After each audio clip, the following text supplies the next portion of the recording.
Hello, this is Ryan Ray of AAII. We are talking about the latest and greatest from the world of finance and investing for the individual investor. We're broadcasting, and if you're watching this in the archive, we do post our upcoming live show schedule on aaii.com/webinars, and AAII members do have access to the full archive of shows. My guests today are Jerry Walsh of Finra, Hildy and Stan Richelson, Peter Wynn, and Derek Hageman of AAII. Today's show has three topics. How can you help instill investing desire and financial know-how into the next generation?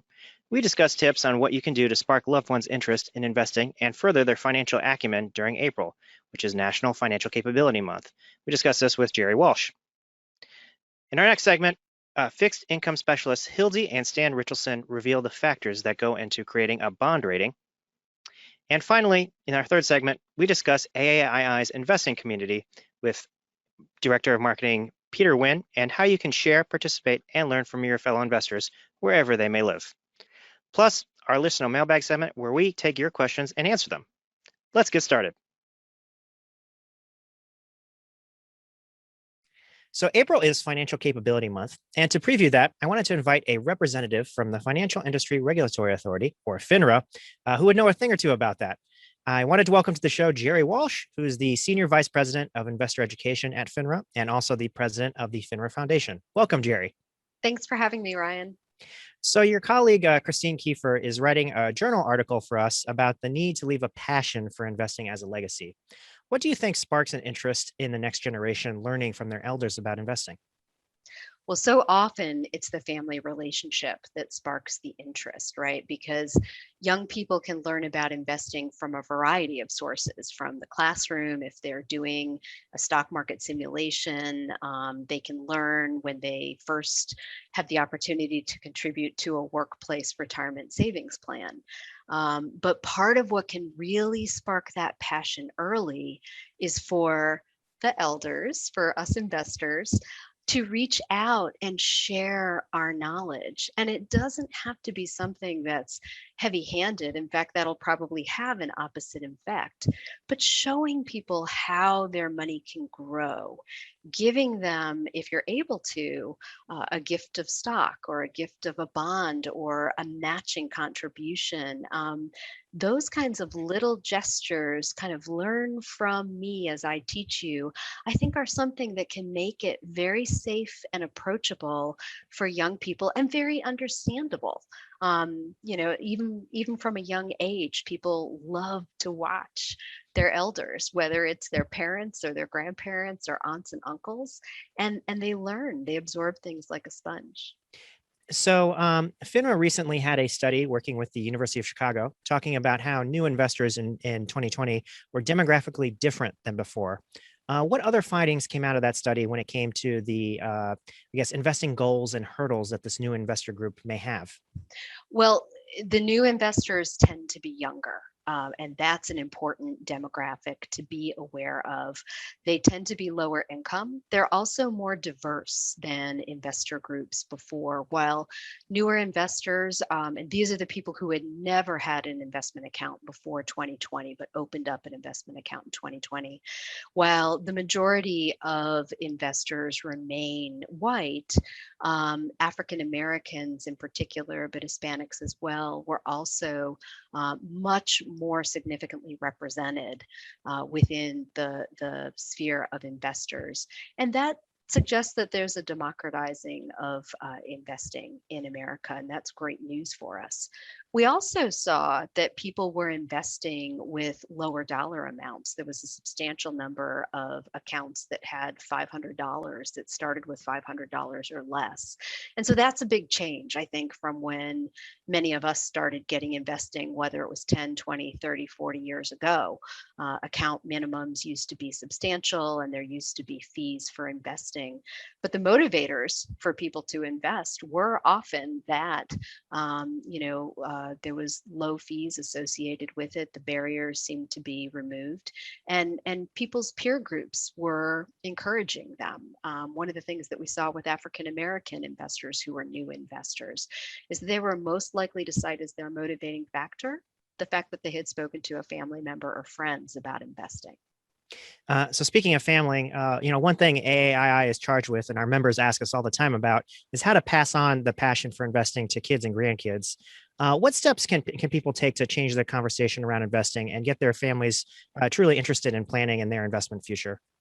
There are a couple of things that people can do. And one of the most important things, I think recognizing where people are is really important. So there's a little bit of emotion that goes on with investing, and there's a lot of emotion that goes on with persuading people to do something, to take an action. And especially if it's an action that they fear they can't take, or that they don't see themselves as investors. So part of the role that an AAII member can have with encouraging the next generation to invest is really to model that good behavior and to talk in a way that's not my way or the highway, but that's more of, hey, here's a path that you can take, and here are some good reasons for you to take a path to investing. The power of compound interest. I think a lot of people think that it's a tired old trope, but the truth is, it seems to hold up pretty well. And it's a really good motivator for people to think that their money can grow over time. So, depending on the age of the person you're trying to influence, you can do the penny game, right? If you have a penny and it doubles every day for a month, how much money will you have? And you see all of a sudden, compounding brought to life. There are games that you can play that will do that. But there are also other things. You can offer a match to somebody in your life who's younger. Maybe it's somebody who's just starting to work. But if they're doing odd jobs around the house, or if they have a summer job, or if they've just started employment for the first time, you can say, hey, if you contribute to an IRA or to a savings account or to your retirement plan at work, or if you're investing outside of those vehicles, I'll match, dollar for dollar, or I'll, for every $10 you invest, I'll give you a dollar. That monetary match can be a great way to help people get the gift of the love of investing. So staying along the same theme, and maybe I'm editorializing a little bit here, but something I find personally interesting when it comes to conversations about money is the notion that people find it a little bit fraught to discuss personal finance with others, as even family members sometimes. I know that's kind of a wider cultural issue, but it can be an obstacle to people being curious to learn more about investing in finance. What would you say to challenging that stigma? Well, one of the things that we see is that the people who tend to have better financial behaviors, a stronger level of financial capability, if you will, are folks who did talk to their parents about money, or whose parents talked to them about money. And work that the Finra Foundation has done over the years, we've equipped children to talk to their parents about money through messaging that they receive in the schoolroom. And the people who talk about money, even at a high level, tend to have a better relationship with it. They destigmatize finances. In our culture, we tend to be very private about our finances. But what a lot of family counselors will say is that while there can be secrets in a family, there really shouldn't be mysteries. And so if a family is struggling financially, it's a good idea to talk about why, when you're saying that no, you can't have something, or something costs too much. The flip side too, if a family is quite well off, it's a really good idea to talk about the differences that exist. And you don't want to give someone a sense of entitlement. So it's really important to just be honest and be neutral.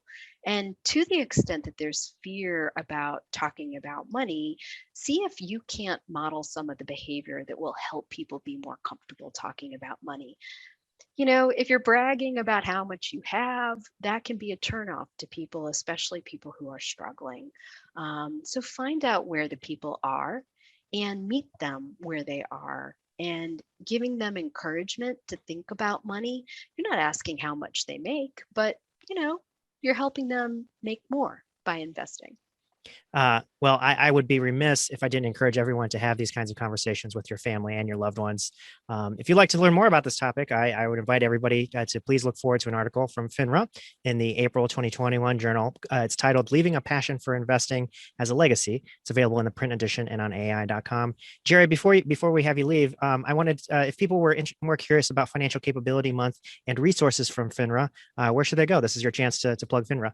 Absolutely. Finra.org/investors. We've got some great tools from the fund analyzer to broker check, as well as insights articles. And we also, if you want to share with your family members, we have some relatively quick and simple e-learning modules where you can learn a little bit more about key concepts of investing. So finra.org/investors.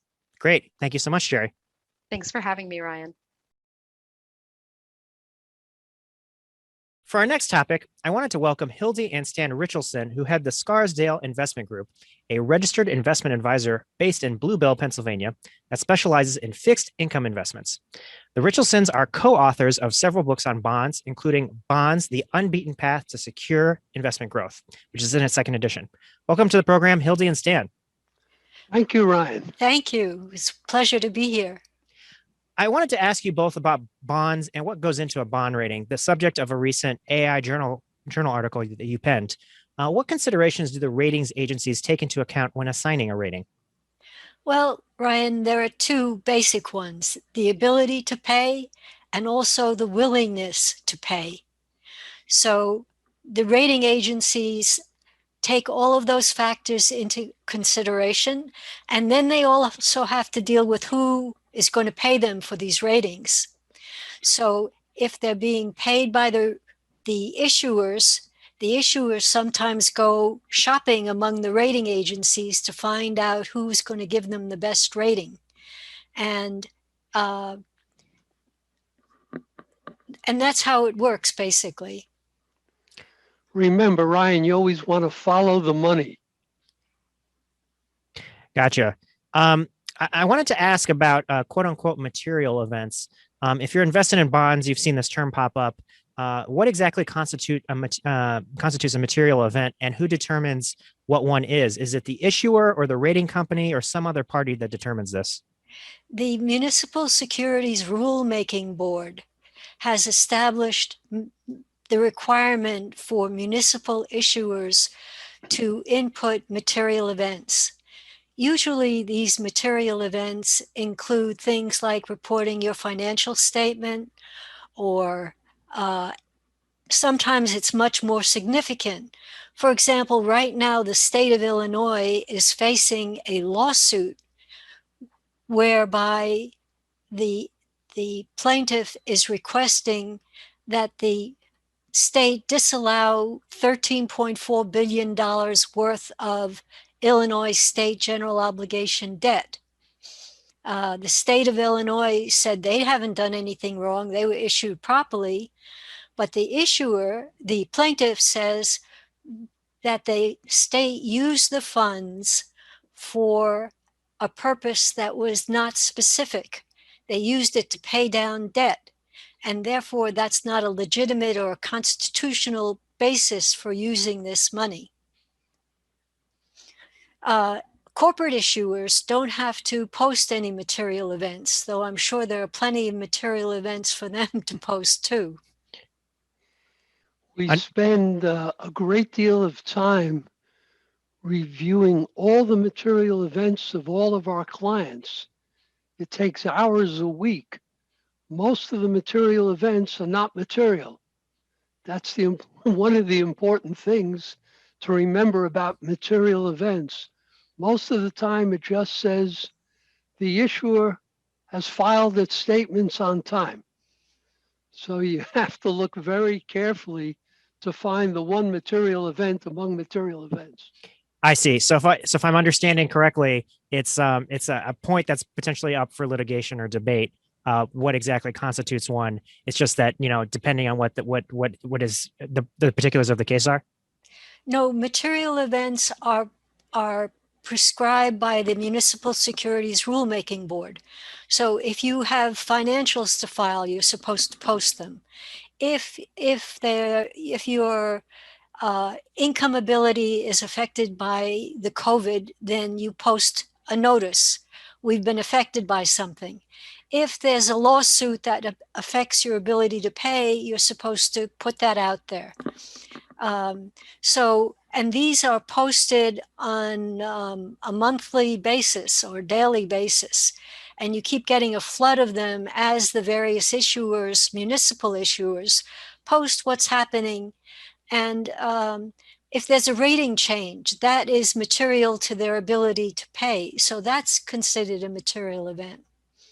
Understood. And these are all available to the everyday person through a website called emma.msrb.org, and they can go there and look and follow the material events. Good. That's a good place for investors to start. As you've noted in the article, we're currently in a low interest rate environment, which can be challenging for bond investors. What risks do investors incur from trying to reach for a higher yield? Well, the first point, Ryan, is this a low interest rate environment? What a low interest rate environment means to me is that interest rates are going to be higher in the future. But in fact, no one knows the direction of interest rates, and interest rates may actually go down. In most of Europe, the interest rates are negative. And so our interest rates look pretty good at this time. Now, there are ways of dealing with this. One way of dealing with with interest rates is to buy a bond ladder. A bond ladder means that you buy a number of bonds coming due in different years. So you'll be getting an averaging of the returns. Right now, the bond ladder, a bond ladder would show high interest rates in the long term and lower interest rates in the short term. So when you average them up, it's not quite as low as the other interest rates. Then when you look at this, you want to look at the yield curve, and the yield curve will tell you how much more you get by going long term rather than short term. So that we advise to go as long as you can comfortably. What you want to do is to buy and hold investments in bonds. This is nothing you trade with. And to be more specific to the question that you actually asked me, we do not recommend that you reach for yield in order to get a higher yield by buying bonds that are rated poorly. So let me give you a real example. A AAA corporate bond such as J&J coming due in 20 years yesterday yielded 2.2%. A junk bond such as Freeport McMoran will yield 2.95%, and Ball Corporation, a junkier bond, will yield 3.4%. Now, if you're buying 20-year or 30-year bonds, you do not want to buy junk bonds because you're going to have to watch it every day and then look at all the material events. And after you see a material event, it may be too late. Mm. The other problem is when you want to get out the door, you want to sell your securities. Everybody else wants to sell also because they're sensing something's going bad. And that's the wrong time to sell. Gotcha. So it's a bit of a timing issue, as well as the issue surrounding the rating. Well, we would recommend that you buy bonds that you can hold till maturity, and then you buy a bond that has what's called a full coupon. like a 5% coupon. So that income is coming into you every 6 months. If you don't need to spend the income, you can reinvest that income at a higher rate.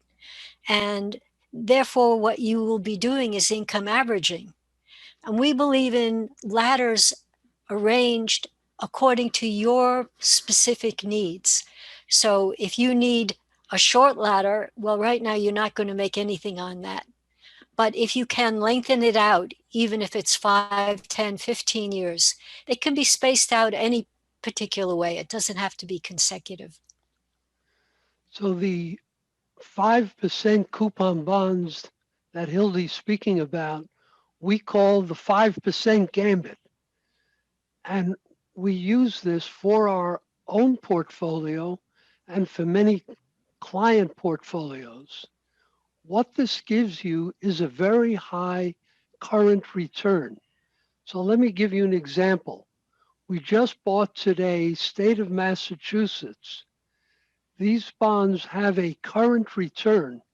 Current return is the coupon divided by the price you pay. That's yielding almost 4% tax-free. And since it has 10-year call protection, we will get that cash on cash return for at least 10 years. So we're very optimistic in that we don't know the direction of interest rates, but we're hoping that in 10 years they're a lot higher. If they're a lot higher, we'll continue to get that 4% interest. And maybe we'll be happy that the bond is called and maybe get a higher return. So this particular 5% Gambit appeals to us and many of our clients as a way to deal with what you started with, the perception of low interest rates. Interesting gambit. In summary, I guess it sounds like credit quality is extremely important when evaluating bonds. You mentioned the Emma resource. Are there other resources available to everyday investors to evaluate the overall health of bonds they are considering? There's another website for FINRA, FINRA. So finra.morningstar.com, I believe, is the label. And they can go there and input a CUSIP number for an agency bond or corporate bond and get information there on that. As AI members and regular viewers of the show are aware, we generally try not to make specific investment recommendations, just try to avoid predictions. But I'm sure many people get interested in bonds during turbulent market times, just like, let's say the COVID pandemic we are still experiencing as an example. Do you think there's a particular type of bond that may prove to be more popular than another? The bonds that are popular with our clients are the highest quality bonds, so that currently we're buying State of Massachusetts, State of Washington, and any other state names we could find that have AA1 or AAA ratings.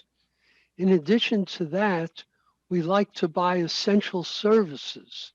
Those are water bonds, sewer bonds, clean air bonds. All of these bonds are AA1 and AAA by Moody's, and we believe you could buy them and hold them for a very long time. Also, I might add that taxable munis have become a very growing segment of the bond market.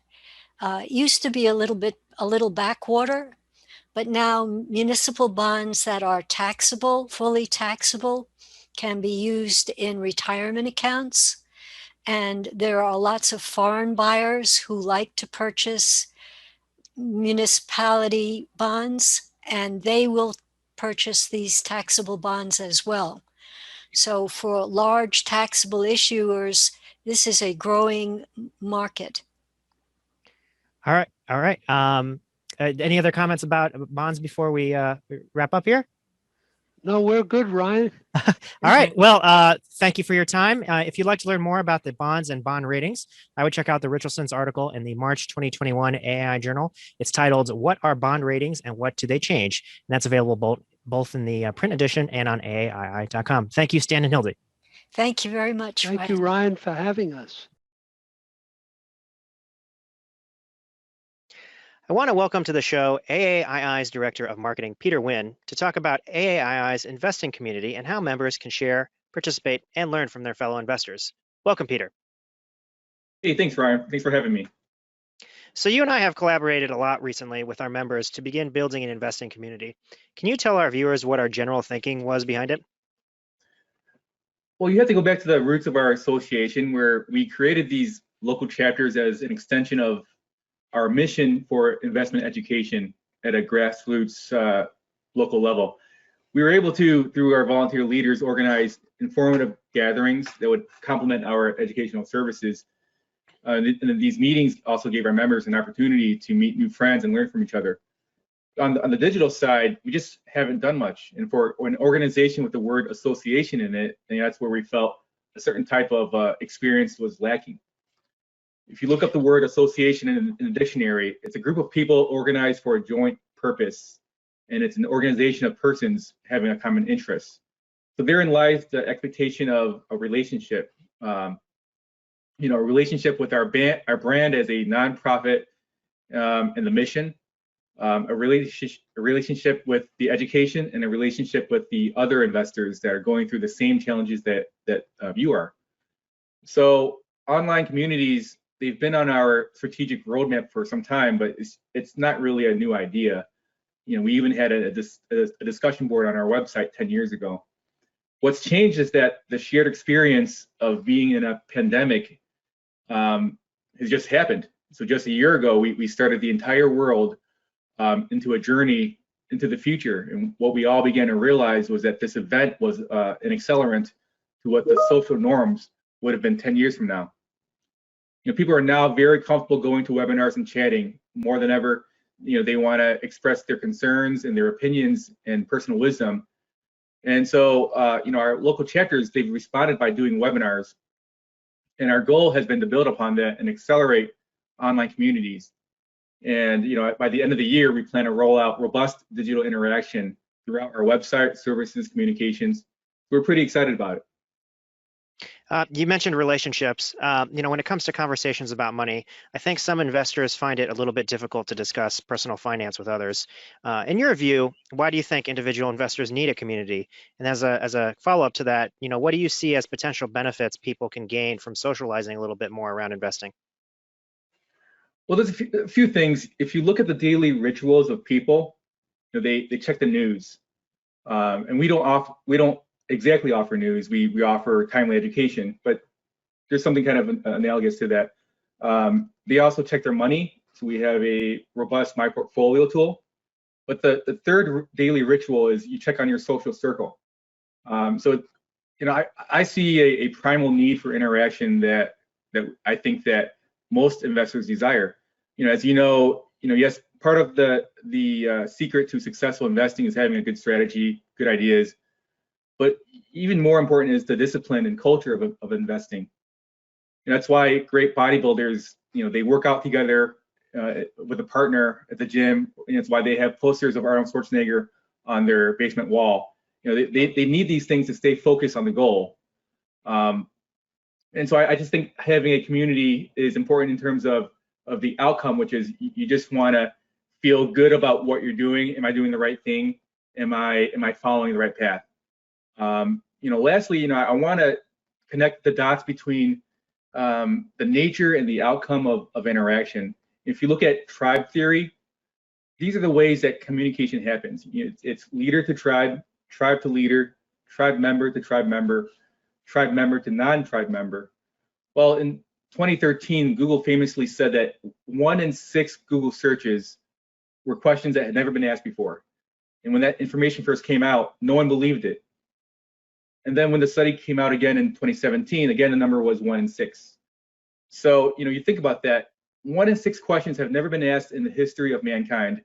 That indicates a richness of possibility, of information and a uniqueness to the individual that you really have to consider. And what you really have to wonder from our perspective is, the current model where 99% of the time it's leader to tribe, 1% of the time it's tribe to leader. What kind of rich information and experiences are we missing out on by not having it be the model of tribe member to tribe member? You think about how learning occurs when you're growing up and you're going to school. They happen in a classroom, and obviously it was done that way because it was easier to do to teach people in that way. But the other benefit was that you could see as a student other perspectives. It would test your assumptions. You would see others learning and participate. And so that social setting, I think, is very crucial. So, with all those things in mind, we've got our foot on the door and we've started to try things on our website. And, we're just starting out, but I think we're now starting to see signs of activity. We're seeing some chat going on in Facebook groups. And so it's starting, it's growing, and I'm pretty excited about that. And it's only going to continue to grow as we add relevant features to the website that will help members interact with us and each other. You mentioned tribes. You've already mentioned that we have big plans to develop online community tools later this year. In the meantime, we have recently launched 5 investing topic-based clubs on AAII.com. The 5 topics we're starting with are allocation strategies, stock screening, mutual funds and ETFs, income investing, and retirement withdrawals. Can you talk a little bit about these 5 topics and why AAII chose these topics to start with? Sure. Well, we wanted to start small and just focus on a few that we thought would be of interest to our members. We looked at commonalities within our special interest groups, which are organized through our local chapters. And we certainly intend to build up the groups as they need to create more topic groups. Currently, our most popular group is the income investing group, which focuses on investors that are interested in dividend-paying stocks, bonds, and other income-producing investments. These groups are currently hosted on Facebook, but we intend to replicate and enhance them on AAII.com, where other discussions and webinars can live there. Staying on this thread, we're actively recruiting club experts and moderators to help us participate in the conversation online. How do you see these roles as we encourage fellow AAII members and investors to share knowledge with each other? Well, it's pretty simple. These are volunteer roles that are intended to keep and get conversations going. Sometimes at a party you need someone to break the ice. So ultimately, we're just looking for people who have the interest and passion to start conversations and get others to interact. Eventually, we'd like for them to really be an extension of AAII in the sense that they're going to maintain the culture, engage our followers with interesting content, and help provide answers and solutions to those that don't really intend to interact. Not every single person that goes to a discussion board or group wants to talk. They just want to go in there and lurk, so to speak. They want to get that information. So we want to be able to give people the very best information and content possible, and we think that that's possible through these volunteer roles. I'd be remiss, speaking of volunteers, not to mention our local chapter program and also our webinars as part of our burgeoning community. For those viewers and members who haven't interacted much with either before, what are these? And I also recognize this is a little bit of a leading question as I'm directly involved with these programs myself. We currently have, I think it's almost 40 local chapters throughout our country, and they're in specific regions that have dense populations. And so they book great speakers covering a variety of investing topics throughout the year. Traditionally, these have been live in-person events. However, the last year it's been online webinars. They'll go back to being live in person when it's safe to do so. We also offer national webinars covering a variety of topics, and you can get access to all of these through the community area of our website. All right, well, thank you for that, Peter. If you'd like to learn more about AAII's burgeoning investing community, I'd encourage you to visit AAII.com/community to learn more, which contains our 5 topic-based investment clubs that we discussed, our local chapter program across the country, and our AAII webinars that are broadcast nationally. And I'll just give a quick plug. If you're looking to participate in the clubs as an expert or moderator, you can email me. My email is EEH@AAII.com for more information. Thank you. And now for our listener mailbag segment, where we address questions that have been submitted by viewers and AAI members and answer them here. If you have a question for us, you can submit them using the questions panel in your GoToWebinar control panel, or you can email me rreeh@AAII.com with the subject line II show question. All right, Derek, I invited you on. These questions came in and I wanted to have you answer them. This one comes in from Michael Wolf. He asks, how does the AAII Dividend Aristocrats list differ from the ETF of the same name? We talked about that last time on the show. Right. Yeah. No. Thanks for the invite. Happy to answer members' questions. So yeah, Michael, the AAII Dividend Aristocrats First Cut list. It's really a subset of the S&P 500 Dividend Aristocrats main ETF list. So the big difference is there's over 60 Dividend Aristocrats, and there's actually 65 exactly. And the AAII list, it was just a subset of the top 20 companies with the longest streak of dividend increases. So all of the Dividend Aristocrats, they're all members of the S&P 500 index and have increased their dividends for at least 25 consecutive years. So all of the companies on the AAII list have increased their dividends for at least 48 consecutive years. So that's really the main difference. All right, this question comes in from Fred Pratt. He asks, does AAII have a screen that searches for high dividend paying stocks, perhaps with other filters such as value, momentum, filters like that, outside of the dividend investing newsletter? Yeah, no, good question, Fred. AAII, it definitely has a few dividend focused stock screens. Two of them are the Dividend High Relative Yield screen and the Weiss Blue Chip Dividend Yield screen. And I can just touch on those briefly. The Dividend High Relative Yield screen, it's a dividend high relative yield strategy which attempts to identify investments that are out of favor and screening for relative high dividend yield. It's based upon the time-honored rule of buying low and selling high. So in a nutshell, that's one of the screens. Another one is the Weiss Blue Chip Dividend Yield screen, and it's more of a conservative blue chip investment style with a value approach that emphasizes selecting stocks with favorable dividend yields. And Weiss's approach, it was really outlined in her classic dividend-focused book, Dividends Don't Lie. And Weiss felt that over time, stocks repeatedly fluctuate between high and low value, best indicated by dividend yield. So a careful study of a stock will reveal these extremes, thereby providing guidance on future stock turning points. One of the other ones, and you asked about a dividend focus screen that focused on more value and momentum. Well, there is another AAII dividend focus screen. It's called the All Cap Value with a Twist screen, and it's based on the workings of James O'Shaughnessy. And this approach, it's a combination of both the growth market leaders and small cap growth and value screens. And it also adds a growth component to a mostly value-oriented screen. So the screen searches for companies based on value, momentum, and yield factors. All right, Derek, this final question comes in from member JD. They ask, how does a company like ExxonMobil remain a dividend aristocrat?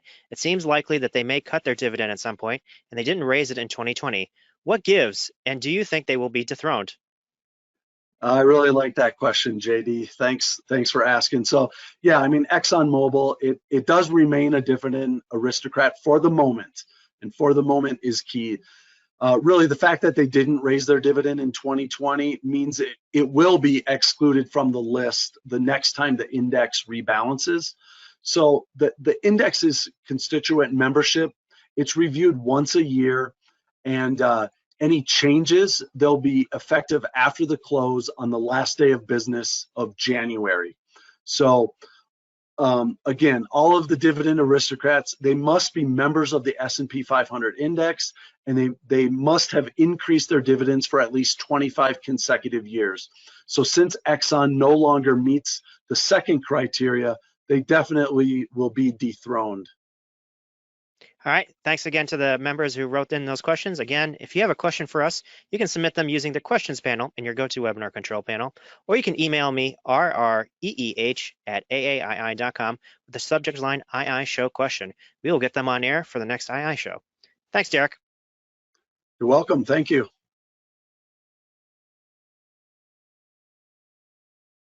If you liked our show, please visit aaii.com/webinars to register for more great webinar and video content.